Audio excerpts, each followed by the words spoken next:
Hello ladies and gentlemen, and welcome back to Let's Play Shining Force. So, before we begin, a small confession. I actually went ahead, played through like 3 battles, beat the chapter, did 2 whole videos, but I screwed up. I made the videos too long for YouTube to accept, so I can't actually upload them. And even worse, I realized I forgot to get a really cool character who you know as... well, you don't know him as anything yet because you've never met him, but his name is Kokichi. He never listens to her when he's doing research, but he does kick butt when you have him on your team and on the battlefield. Here's Kokichi right here. Not really saying much of value,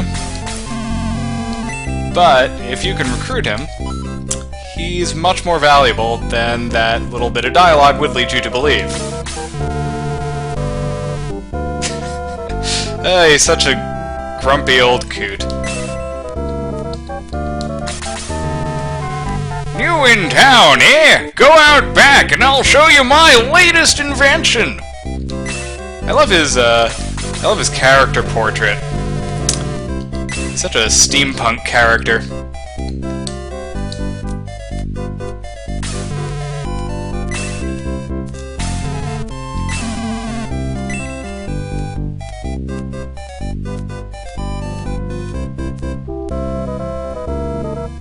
So there he is, flying around.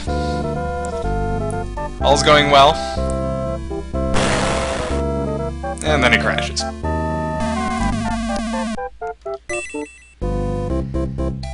Now it's important that you witness that, because if you don't, you can't ever recruit him. And it actually isn't that far from this point where you get him on your team. I actually forgot to get him in the other playthrough I did, which, you know, it wouldn't have been disastrous. I had other characters I was using, but I like Kokichi, so I'm glad that I'm going to get the chance to recruit him this time. Oh, and look at that, her daddy wasn't dead after all. That makes me happy.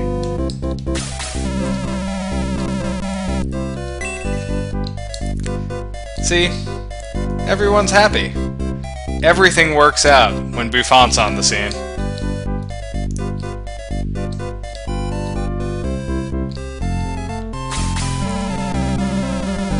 You're damn right you owe it to Buffont. Had to go through that whole boring quarry battle for you, buddy. Better be grateful. Speaking of boring battles, unfortunately this next battle is not the most interesting. And that is largely because, as you can see, the terrain is almost all of the move really slow variety. And even worse, with very few exceptions, the enemies just don't move on this map. They just sit there and let you pound at them like it's some sort of target practice. The Pegasus Knights move around, but... oh, that's a thing you haven't seen yet. I suppose I should introduce them. So the Pegasus Knights are a new unit. Those are these things. They fly. As you can see, they have pretty high defense, comparable to a skeleton's, I believe. Yep. Same attack and same defense as a skeleton, but they fly and they evade a lot. So they're pretty annoying enemies. Thankfully, not much happens on this map in terms of like what they actually do. Holy cow! That dark elf actually moved. Believe it or not, folks, that did not happen the last time I played this battle. I'm not sure why that is. One thing I've discovered that reliably draws the enemies out in this map is a chance to hit Balbaroy. They hate Balbaroy. Anything that gives them a shot at hitting Balbaroy, they will take it.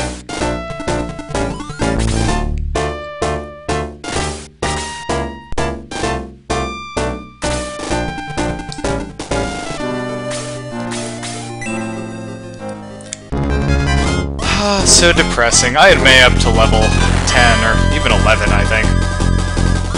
the other playthrough. It's alright, we're just gonna build everyone right back up again.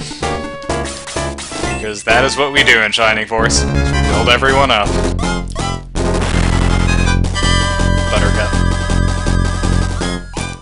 Only my older viewers will get that reference. Because that's an old song. Build me up, Buttercup. And let's move Luke over here. Back in the day, when I was a kid and I used to play this game a lot, I would always use this particular map for building up. Because there are a lot of enemies that give pretty decent experience points.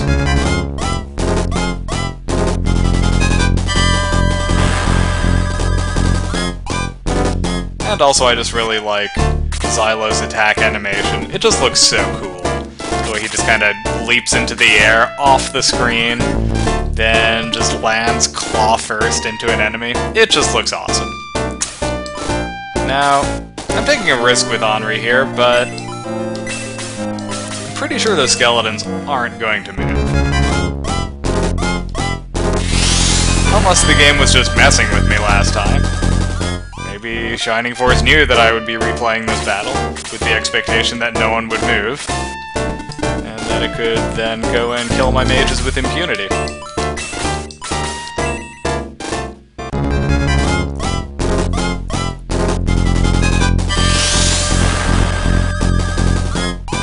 So anyway, I used to build up on this battle quite a bit in my younger days, when I played the game that way. But I'm not going to do that to you, friends, because I don't want to make you sit through a ton of really boring stuff. Oh, see, there we go. The Dark Elf could have easily moved and attacked any number of units, but it just stood there.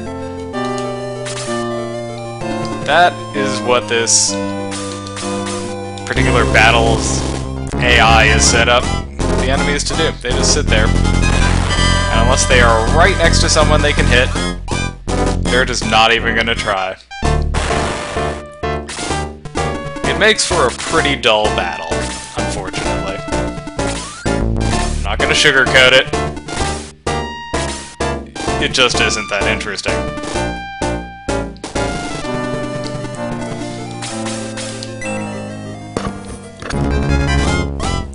So you might notice that the sound quality is pretty decent in this recording, relative to some of the other recordings.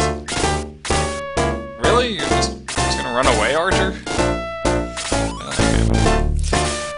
And that is because I went out and bought a headset with an attached microphone, and it has pretty decent sound quality, I think.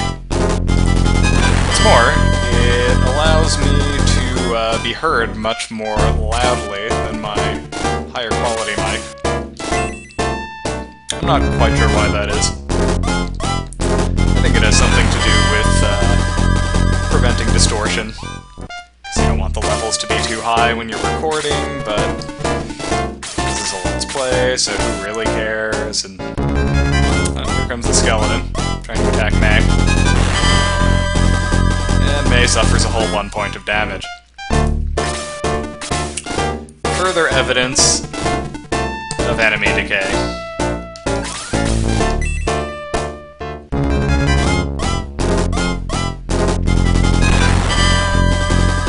Man, my units are all so low level here. Not Courtney. That wasn't a very good level up there. Now, I've always wondered what exactly is going on with this particular area of the map. Some very unusual tiles. I've never quite understood what that was about.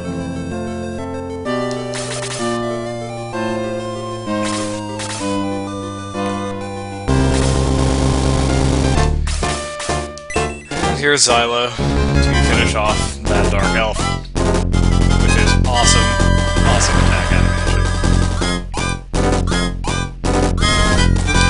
Unfortunately, and this isn't usually the case, but unfortunately, with Xylo in particular, when he gets promoted, his attack animation becomes much, much less awesome. It's usually the other way around. Most of these characters, when they get promoted, their attack animation is suddenly super cool. Right? Like, you know, when Bustoke gets promoted, which you'll see in in an episode or two. You know, he does this awesome spinning attack that looks really cool. When Gort and Luke get promoted, they turn into like human helicopters. They like leap into the air and then spin down in a spiral with their axes. It looks pretty sweet. Good,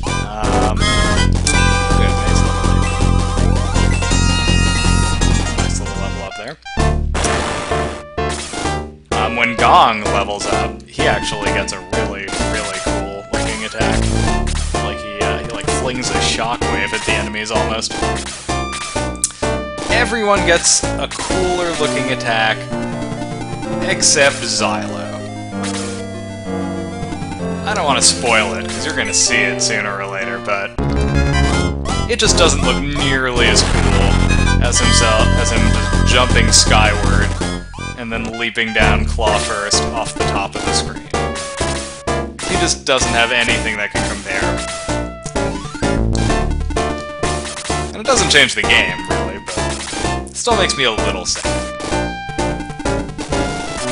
And you know, the thing with Xylo is he doesn't actually use weapons. So there's not really any good reason to promote him other than possibly, you know, him getting better stats from leveling up. And I'm not even actually sure that's the case. It's been a long time since I played this game. So I can't even verify that promoted characters actually get better stats on level up.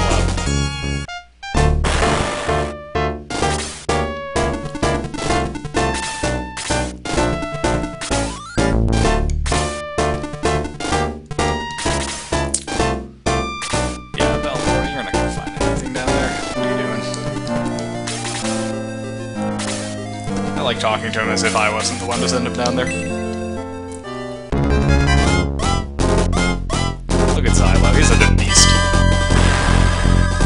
12 damage on a skeleton. Now that, ladies and gentlemen, is a warwolf. Warwolf. I like saying warwolf. It sounds ridiculous. I really need to get Balbaroy up here so we can get a little experience beating up these enemies. Chris, too, I would very much like to get some experience. And Gong.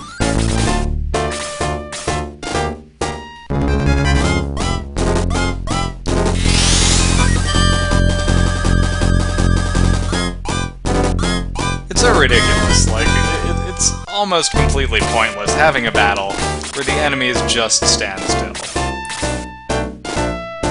Even if some of them move a little. Like, what's really the point of it?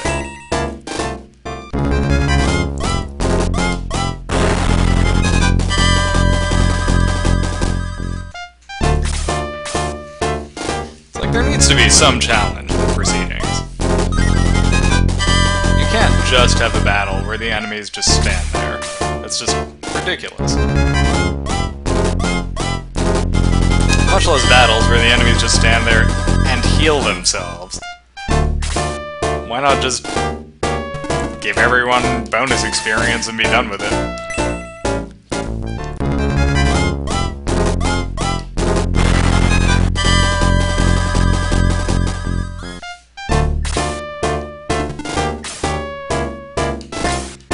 Let's see if anyone's hurt. I would like to... Yeah, I don't see... May could maybe... Gives a little healing. Yeah, basically no one's going to get hurt in this battle until those Pegasus Knights decide to attack.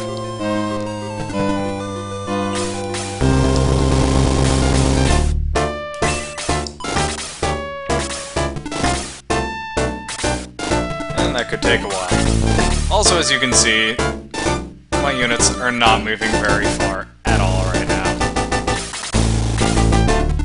Ugh, for the love of God.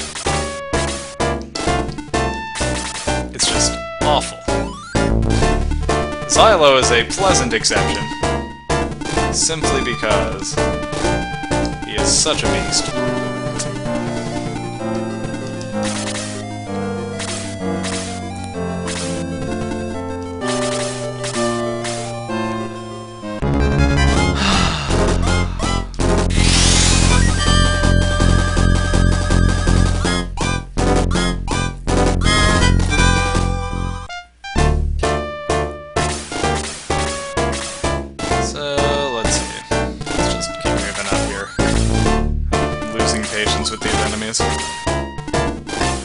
Oh, the skeleton actually moved.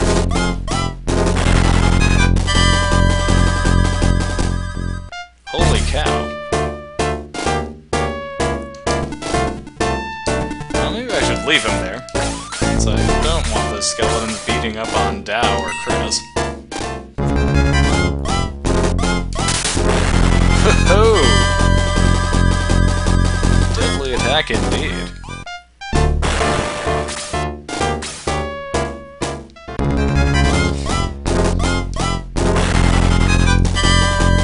I can't believe something's actually happening. I might have to, like, wake up.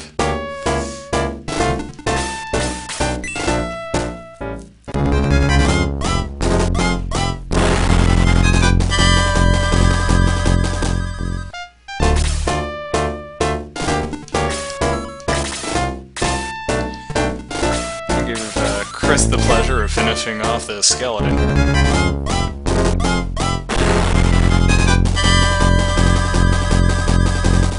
Pleasure, and the 40 experience, that is.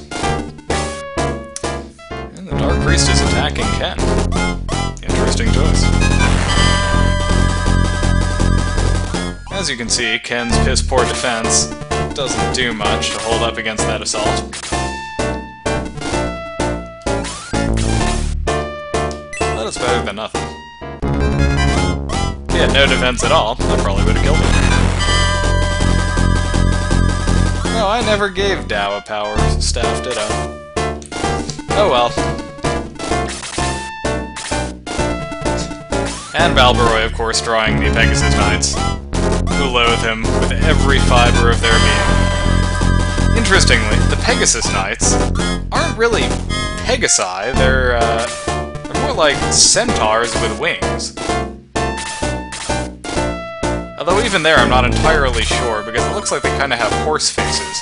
It's sort of weird. They're like a strange hybrid of Pegasus and Centaur.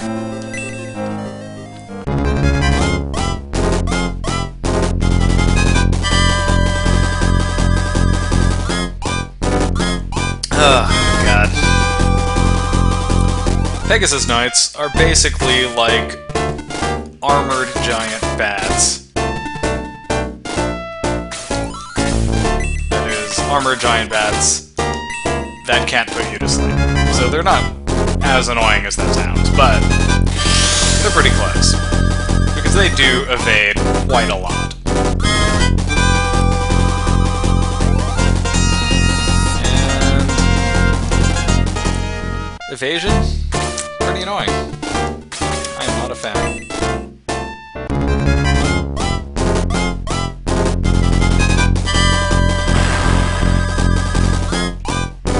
That was a nice hit from Xylo. I've got to give him credit. Alright, Bustoke. Show me what you can do.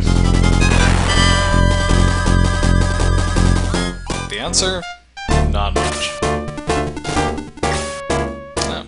Well, he can draw out that second Pegasus now. That's something. Ooh.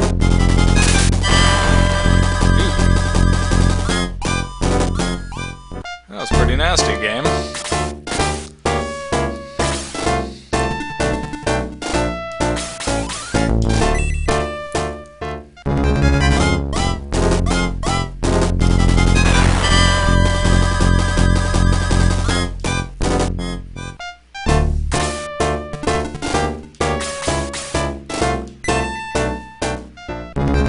You know what I'd like to do? Kill this Pegasus. That's what I want. Oh, and now Luke's level 8. Speed increases by 2. That's better than nothing, but just barely.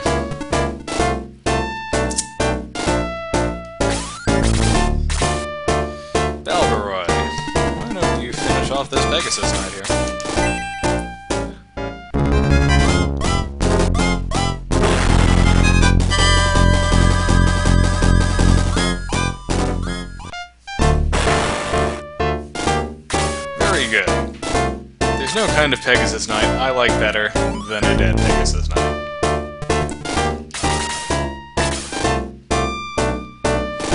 Zyla, why don't you hang out over here? Maybe over here. I want to make sure Buffon can get healed. Well, you know what? Those kind of expendable. And evasive, it would seem. Nicely done, though. That was pretty sweet. Sweet and low. If you hate me for making that joke, just make a note of it in the comments.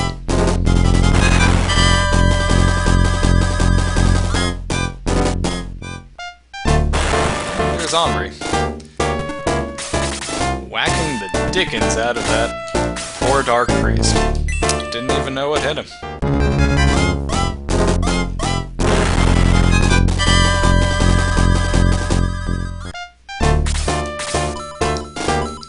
I wonder where Chris's experience is. Only 50? That is not too great. Gong could use some experience too, actually. I wonder who's hurt. Who needs a Gong healing surprise? Well, no one he can reach. Ken could probably use some help. Maybe I'll be able to reach him in a turn or two. That'd be nice.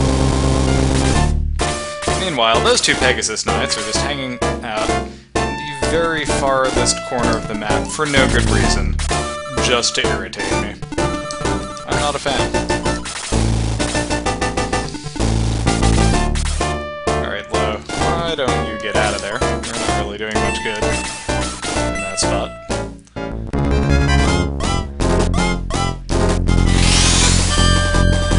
All you're doing is really being target practice for the Pegasus Knight. We have better plans for you. Not much better, but a little better. Every little bit helps. Alright, Chris, finish this sucker off. Strut your stuff.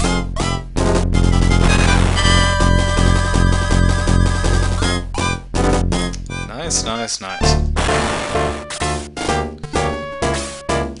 And now let's see. Ah, Buffon desperately needs some healing. Luckily, there's Gong to give him his tender ministrations.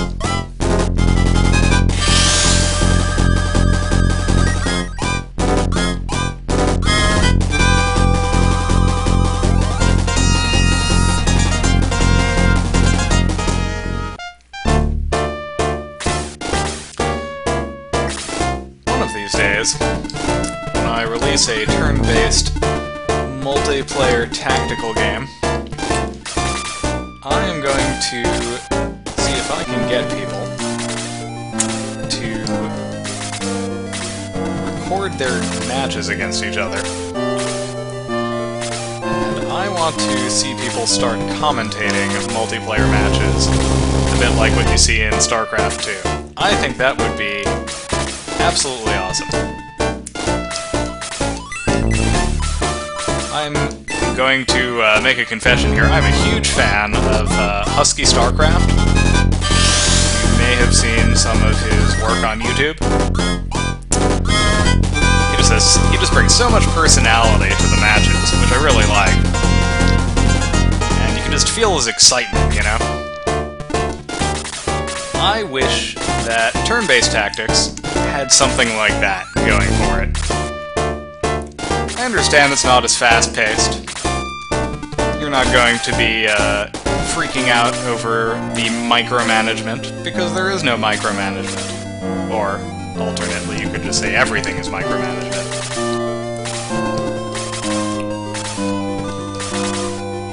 But there is a certain excitement, I think, to pulling off a clever gambit, even in a turn-based game, that I don't think gets enough credit.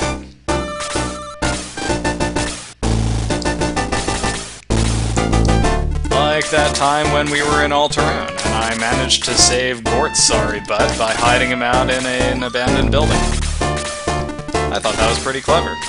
It was kind of an exciting moment for me, even.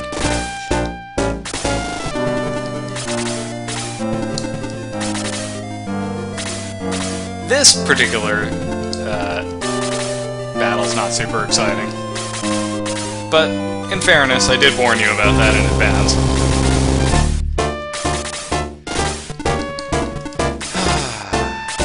You know, there's only 2 Pegasus Knights. There's no reason why I should be advancing with my entire group up there. I'm just going to start sending people up to the northeast to take out that bridge up there.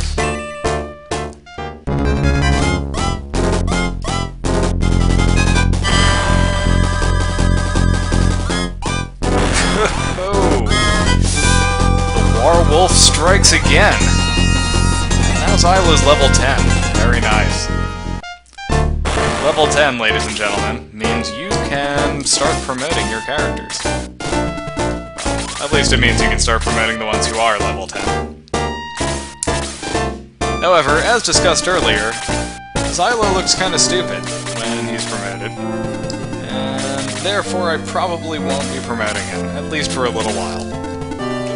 I've heard it said on the internet, and as we all know, we must trust everything we read on the internet, that characters actually start off better if you level them up before you promote them. Is that actually true? I don't know. It's hard to say. What I do know is that I like Xylo's attack animation before he's promoted much better than afterwards. So I'm probably going to keep him like this for at least a little while.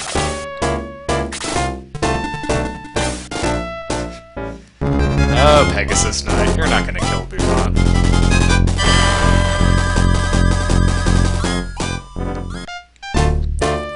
Don't get your hopes up now.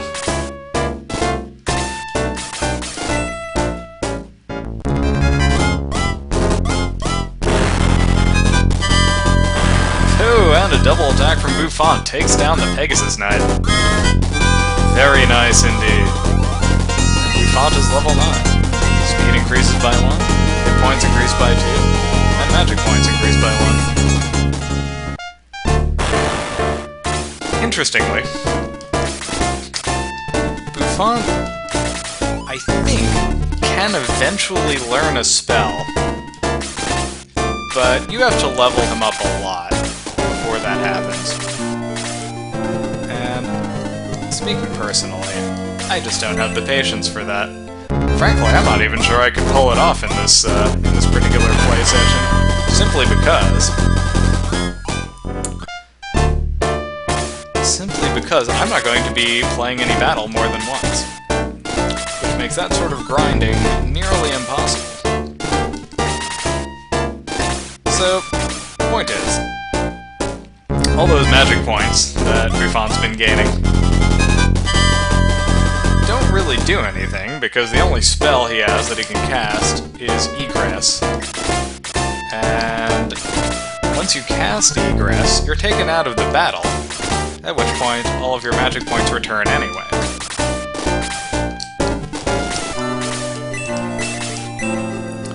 Now, this isn't to say that Bustoke never learns to cast spells. Or, I should rephrase that. This isn't to say he can never cast spells. He can.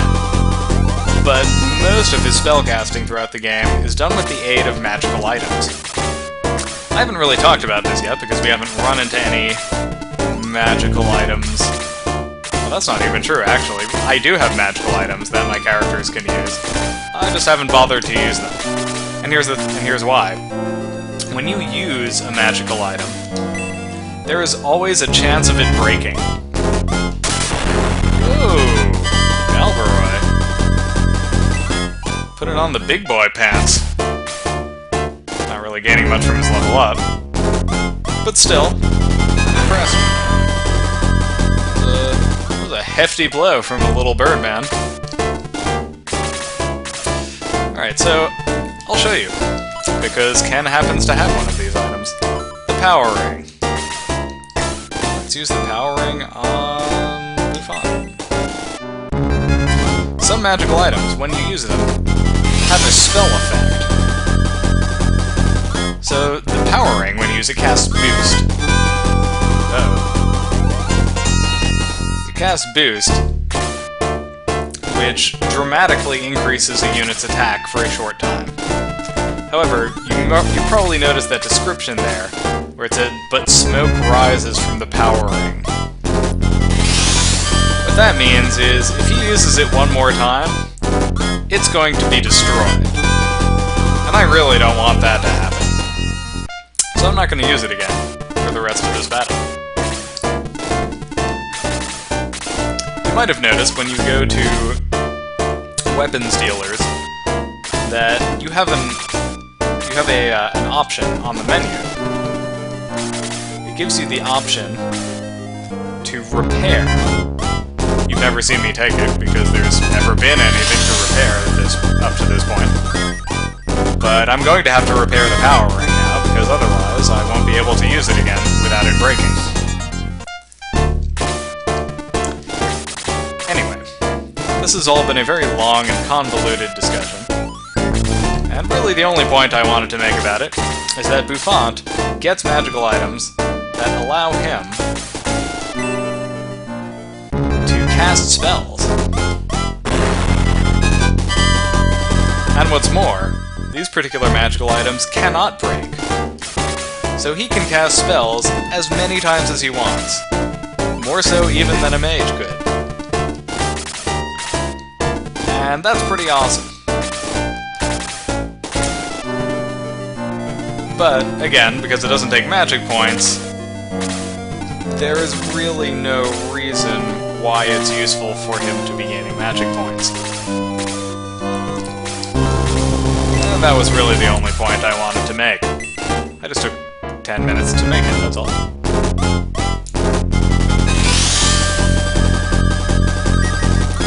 This is what happens when you have a lawyer sitting down and narrating a Let's Play. Extremely long-winded, convoluted points. Oh, hey, look at that. Chris just learned Slow. Let me tell you something about Slow. Slow is a pretty cool spell. However, it's a debuff, which in this game is bad news.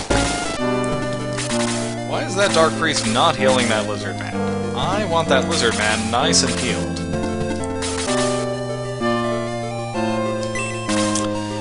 So anyway, it's important.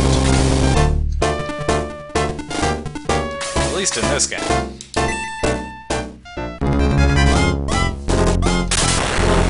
Woohoo! Nice hit, Balbaroy. It's important, at least in this game, not to waste turns using spells that don't work.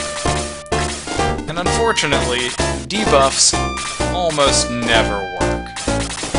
Even though they're quite effective when they do. Like you saw what happened when I used Boost just now with the power ring. It increased Buffant's attack by 15. That's huge! Slow is a debuff, and it lowers an enemy's agility by an amount. I'm not sure if it's quite as much as Boost, but it's a significant amount.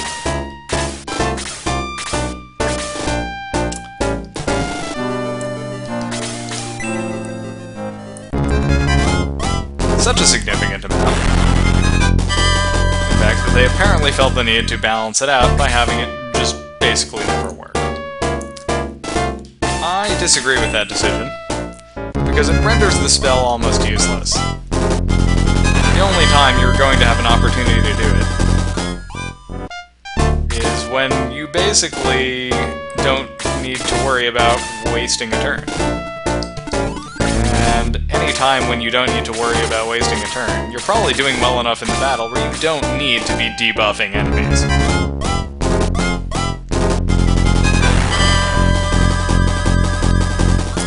That looked like it hurt. Sorry about that, Lo. Poor Lo.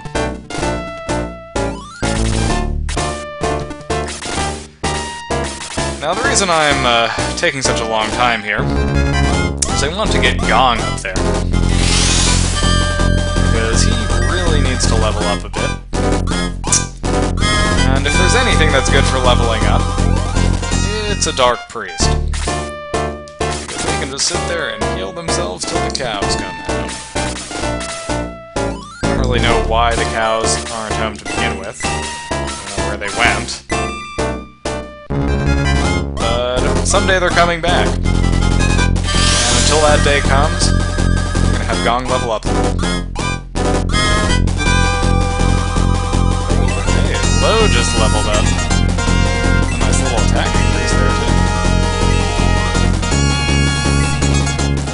That's a nice little level up, Lo. I'm proud of you. Good job.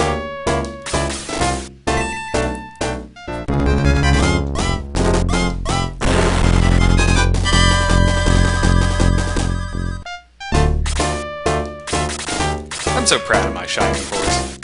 They're such good little fighters.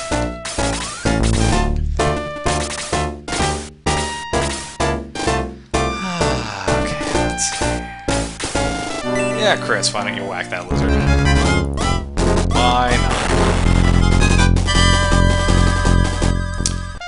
That's a nice little experience gain for Chris there. A whole 19 experience points just for whacking a lizard man in the head. Not too shabby.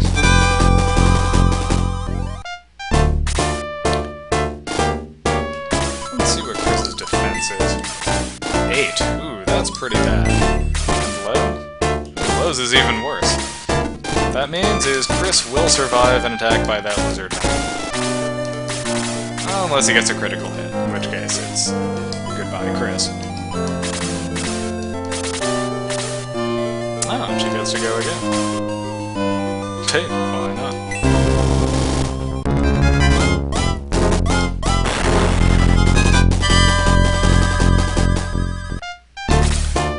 Any chance to gain Chris experience? I take.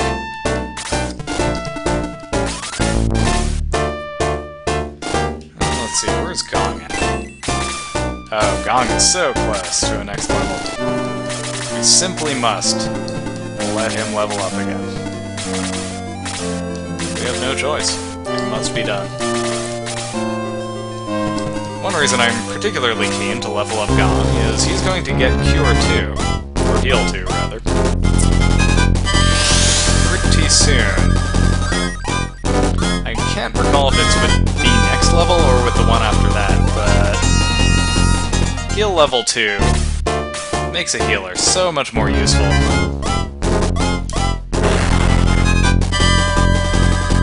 So important to get your healers that spell.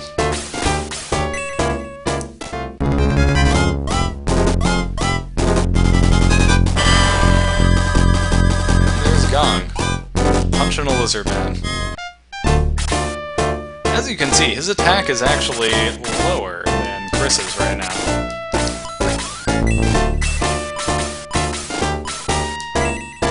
That doesn't stay the case through the whole game. One thing I'm particularly keen to emulate from my last play session is, I believe Gong gained a level and gained like 3 attack in one level. I really want that to happen again, because Gong, if you level him up right, and if you get lucky on the numbers, becomes a pretty serious combatant.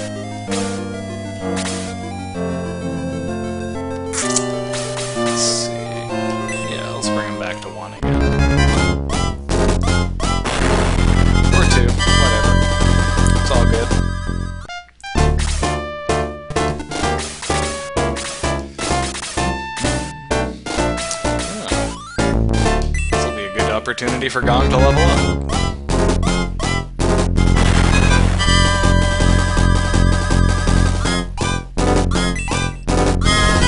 Just by 1. His hit points increased pretty low. A little magic point increase. That was an okay level up. I'm not gonna complain.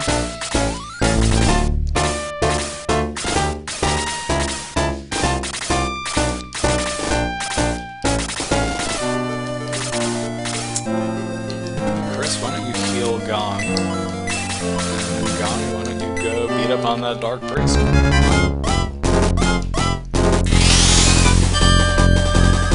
Sorry if this is boring you, but doing a one battle, one time policy, there are only so many ways to make sure you get a nice balanced force. And unfortunately, this sort of boring crap is how you have to do it.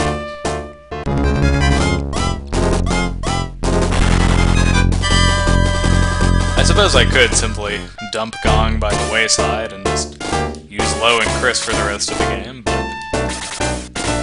I'm rather fond of Gong, and I would like to give him a chance.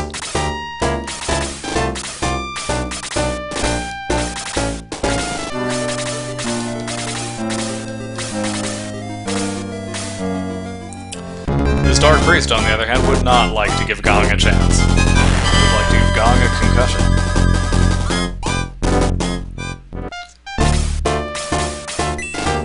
However, Gong is going to return the favor. If you can catch him, which you can't.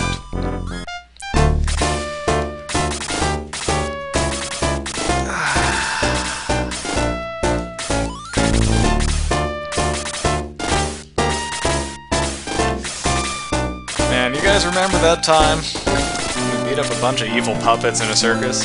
Those were some good times. I was thinking about that the other day. What exactly was the point of bringing a circus to the town of Rindo, filled with evil puppets and an evil marionette? What exactly was their strategic goal there? I mean, they already got all of the ships from the town, other than the mayor's ship. The mayor clearly wasn't going to give it to you. In fact, the only reason he even tried to give it to you was because you saved his... was it his son or his nephew or something from the evil puppets in the circus.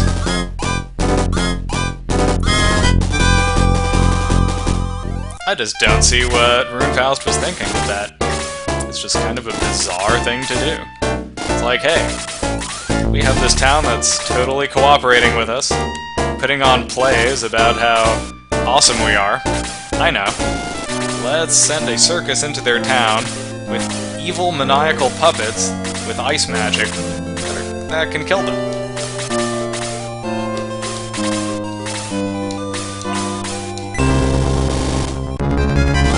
I just think it's a really weird choice for them to have made.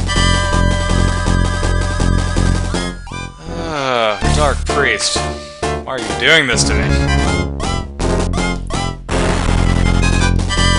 That's fine, it's more experience for Chris, I guess.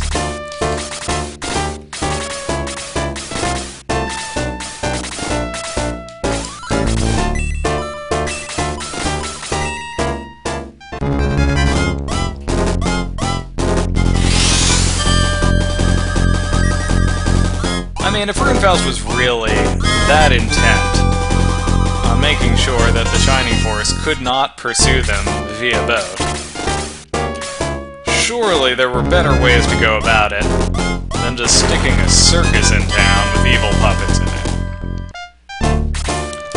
Like, for instance, burning the boat, which they eventually did anyway. My other theory is that the crazy witch lady, whose name you haven't seen yet, but I'll tell you right now, her name is Michela, if I remember correctly. Michela, or something like that. My theory about her is she's not actually under the command of Runefaust. She's just kind of nuts, and she works for Darksaw directly. I can't recall if that's actually the case, but it sounds plausible. It might be something that's never actually discussed in the game. That Darksaw just has this batshit witch lady running around causing all kinds of problems, even when it's actually a poor tactical decision.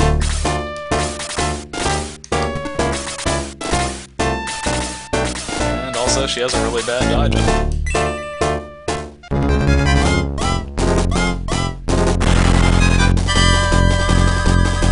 Is that a low blow? Maybe I shouldn't be commenting on her physical appearance like that. I mean, you know, maybe she pays her hairstylist a lot of money for that dye job. very sore point with her. Maybe I'm just being really insensitive right now. Then again, when you go around with a circus filled with evil, demonic puppets, I feel like you open yourself up to public criticism.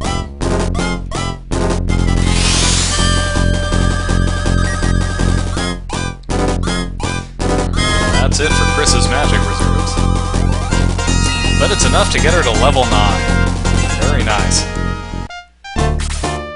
I can practically feel the promotions in my pants.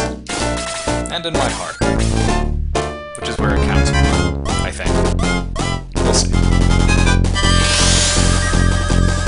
And the Dark Priest has just used up his magic reserves as well. It's now a fight to the finish with Gong and the Dark Priest. Who will survive, and who will perish? We'll find out in just a moment. At this rate, I think probably Gong's gonna perish because he keeps missing. He's not actually going to perish, of course, because I have about 12 times as many guys on my side as the Dark Priest has on his.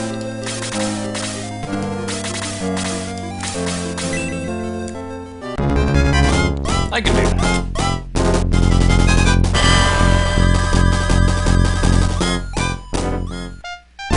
If I take anything away from this battle,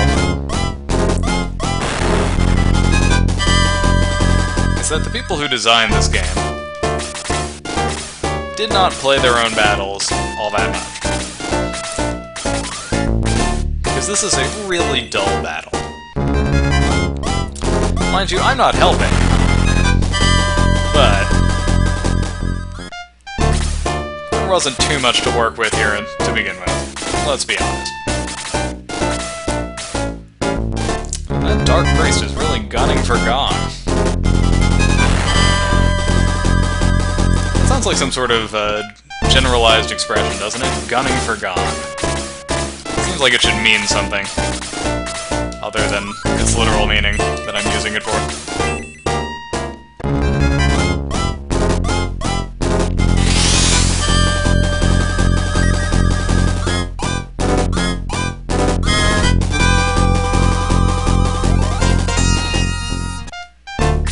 See, one thing I really like about this battle is they're going to all this trouble to protect this bridge, but look. Oh, I just captured the bridge. Go me. That doesn't end the battle, of course, because... well, I'm not sure why. Because it's mostly because they don't support optional objectives in this game. It's always kill everyone. Or sometimes kill the boss, but usually just kill everyone.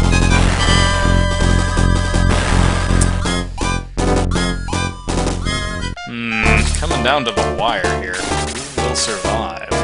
Will it be Gong, or will it be the Dark Priest? If I were smart, I would have Gong heal himself now. Because, you know what? I'm going to do that. Because what if he attacks and misses? Then he'll be dead, and then I'll have to resurrect him. And that would be a waste of money. I'm not usually that cautious a player, as you may have noticed.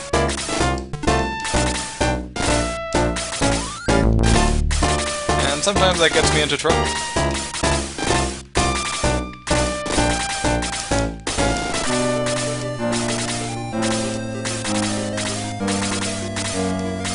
And here comes the follow-up attack.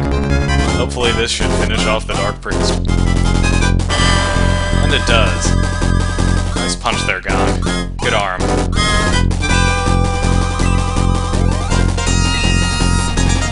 Hey, and he learns heal level 2. Nicely done.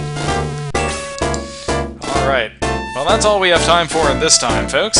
Thank you for watching Let's Play Shining Force. In the next video, we will be playing a very, very interesting battle. I don't want to give away too much more than that. Thanks for watching.